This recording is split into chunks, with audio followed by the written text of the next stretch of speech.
பாசிஸ்டுகள் கதற ஆரம்பிச்சுட்டாங்க, தவிக்கிறாங்க. ஆனா அந்த காரணத்தை நம்மால புரிஞ்சுக்க முடியுது. ஆனா பாஜகவோடு சேர்ந்து அடிமை அதிமுகவும் கத்துறாங்க, கதறாங்க, தவிக்கிறாங்க. அதற்கு காரணம் என்னன்னு உங்களுக்கு தெரியும். ஒரே ஒரு ரெய்டு தான் நடத்துனாங்க. இன்றைக்கு பாஜகவுடைய காலடியில் விழுந்து கிடக்கின்ற எடப்பாடி பழனிசாமியை பார்த்து இன்றைக்கு தமிழ்நாடு மக்கள் அனைவரும் சிரித்துக் கொண்டிருக்கிறார். Periyar Maniyamma Institute of Science and Technology, Tanjavur. Mechanical engineering with specialization in energy engineering, robotics and industrial automation. இங்க கூடியிருக்கக்கூடிய பல்லாயிரக்கணக்கான பெரியார் தொண்டர்கள் மத்தியில நின்று கொண்டு நான் உறுதியோடு சொல்கின்றேன், கருப்பு சிவப்பு வேட்டி கட்டி இருக்கக்கூடிய திமுகவுடைய கடைசி தொண்டன் இருக்கின்ற வரை, இந்த மண்ணில் இருக்கின்ற வரை பாஜகவுடைய அந்த கனவு என்றைக்கும் பலிக்கவே பலிக்காது. இன்னொரு உதாரணம் சொல்றேன். 2025ஆம் ஆண்டு பிறந்து 4 மாதங்கள் தான் ஆகிறது. இந்த 4 மாதங்கள் நடைபெற்ற மட்டும் நீங்க சிந்திச்சு பாருங்க. எவ்வளவு வேகமாக நம்முடைய தமிழ்நாட்டை, தமிழ் பண்பாட்டை, கலாச்சாரத்தை அழிக்க நினைக்கிறாங்க என்று இந்த 4 மாதம் ஒரு சிறந்த எடுத்துக்காட்டு. முதல்ல புதிய கல்விக் கொள்கைன்னு ஒண்ணு எடுத்துட்டு வந்தாங்க. புதிய கல்விக் கொள்கை என்ற பேர்ல மும்மொழி கொள்கையை கட்டாயப்படுத்தி தமிழ்நாட்டு மாணவர்களுக்கு தமிழ் அரசு பள்ளிகள்ல ஹிந்தி திணிப்பை கொண்டு வந்து வச்சுட்டாங்க.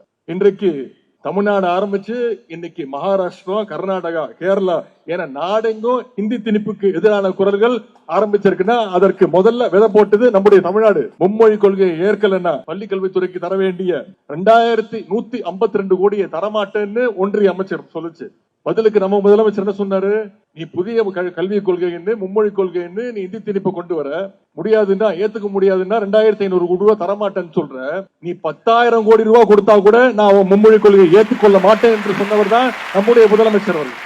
நம்ம மாநிலத்துக்கு கொடுக்க வேண்டிய 4000 கோடி ரூபாயை ஒன்றிய அரசு தர மறுக்குது 100 நாள் வேலை வாய்ப்பு திட்டத்திற்கு. உத்தரப்பிரதேசத்துக்கும் மத்திய பிரதேசத்துக்கும் பீகாருக்கும் கொடுக்கப்படுகின்ற அந்த 100 நாள் வேலை வாய்ப்பு நிதி தமிழ்நாட்டுக்கு மட்டும் நிறுத்தி வைக்கப்படுகின்றது. அது மட்டும் இல்ல, தமிழ்நாட்டுல புயலோ வெள்ளமோ மழையோ வந்தா கொடுக்க வேண்டிய நிவாரண நிதியை கொடுக்கறாங்களா, அதுவும் ஒன்றிய அரசு தடுத்து நிறுத்துது.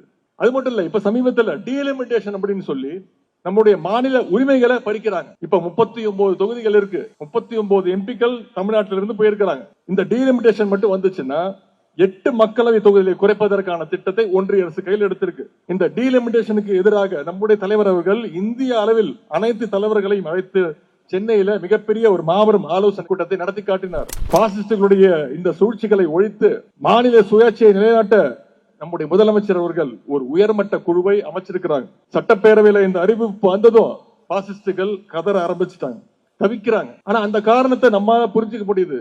ஆனா பாஜகவோடு சேர்ந்து அடிமை அதிமுகவும் கத்துறாங்க, கதறாங்க, தவிக்கிறாங்க. அதற்கு காரணம் என்னன்னு உங்களுக்கு தெரியும். ஒரு 8 மாசத்துக்கு முன்பு எதிர்க்கட்சி தலைவர் திரு எடப்பாடி பழனிசாமி என்ன சொன்னார், 2024 மட்டும் இல்ல 2026லயும் பாஜகவோடு எந்த உறவும் கிடையாது, எந்த கூட்டணியும் கிடையாது சொன்னாரா இல்லையா? ஆனா இன்றைக்கு என்ன நிலைமை, அதிமுகவை காப்பாற்ற முடியாம ஒரே ஒரு ரெய்டு தான் நடத்தினாங்க. இன்றைக்கு பாஜகவுடைய காலடியில் விழுந்து கிடக்கின்ற எடப்பாடி பழனிசாமியை பார்த்து இன்றைக்கு தமிழ்நாடு மக்கள் அனைவரும் சிரித்துக் கொண்டிருக்கிறார்கள். தமிழ்நாட்டை மட்டுமல்ல, ஒட்டுமொத்த இந்தியாவையும் காப்பாற்றக்கூடிய ஒரே தலைவராக நம்முடைய முதலமைச்சர் அவர்கள் இன்றைக்கு பணியாற்றிக் கொண்டிருக்கிறார். அதனால்தான் இன்றைக்கு நம்முடைய முதலமைச்சருடைய குரல் இன்றைக்கு ஒன்றியம் முழுவதும் எதிரொலிக்கின்றது. அதனால்தான் இன்னைக்கு நம்ம முதலமைச்சருடைய பேரை கேட்டா அவங்களுக்கு எல்லாம் பயம் வருது. இன்னும் சொல்ல போனா பாஜகவை இந்தியாவிலேயே நேருக்கு நேர் நின்று நெஞ்சை நிமிர்த்தி எதிர்க்கின்ற ஒரே இயக்கம் நம்முடைய திராவிட முன்னேற்ற கழகம் மட்டும்தான். நான் அவர்களுக்கு பேரறிஞர் அண்ணா அவர்கள் கூறிய ஒன்றை மட்டும் இங்கே நினைவுபடுத்த விரும்புகின்றேன். பதவி என்பது தோளில் கிடக்கின்ற துண்டு, ஆனால் கொள்கை என்பது இடுப்பில் கட்டி இருக்கக்கூடிய வேஷ்டி என்று சொன்னார் அண்ணா அவர்கள். திராவிட முன்னேற்ற கழகத்தினர் என்றைக்கும் பதவிக்காக கொள்கையை விட்டுக் கொடுக்காதவர்கள். 2 வாரங்களுக்கு முன்பு உச்சநீதிமன்றம் ஒரு வரலாற்று சிறப்புமிக்க தீர்ப்பை கொடுத்தது. அதாவது சட்டப்பேரவையில் நிறைவேற்றப்படுகின்ற மசோதாக்களுக்கு ஆளுநரும் குடியரசுத் தலைவரும் 3 மாதங்களுக்குள் ஒப்புதல் அளிக்க வேண்டும் என்ற தீர்ப்பை பெற்றுக் கொடுத்தவர் நம்முடைய முதலமைச்சர் அவர்கள், நம்முடைய தலைவர் அவர்கள். சுதந்திர தின விழாவில நம்முடைய கொடியை ஏற்றுவதற்கு உரிமையை எல்லா மாநில முதலமைச்சருக்கும் பெற்றுக் கொடுத்தவர் முத்தமிழ் டாக்டர் கலைஞர் அவர்கள். அவர் வழியில இன்றைக்கு நம்முடைய தலைவர் அவர்கள் இந்திய ஒன்றியத்தின் அனைத்து சட்டப்பேரவைகளுக்கும் அதனுடைய உரிமைகளை பெற்று தந்த முதலமைச்சர் நம்முடைய முதலமைச்சர் அவர்கள், நம்முடைய தலைவர் அவர்கள். எனவே மாநில உரிமைகளை, மதச்சார்பின்மையை பாதுகாக்கின்ற நமது பயணம் இன்னும் உறுதியோடு தொடர்கின்றது. இந்த பயணத்தில் நாம் வெற்றி பெற பாசிஸ்டுகளையும் அடிமைகளையும் 2026 நாம் கட்டாயம் வீழ்த்தியாக வேண்டும். இது அமித்ஷாவுடைய வேட்டைக்காடு அல்ல, நம்முடைய தமிழ்நாடு என்பதை நாம் அவர்களுக்கு புரிய வைக்க வேண்டும்.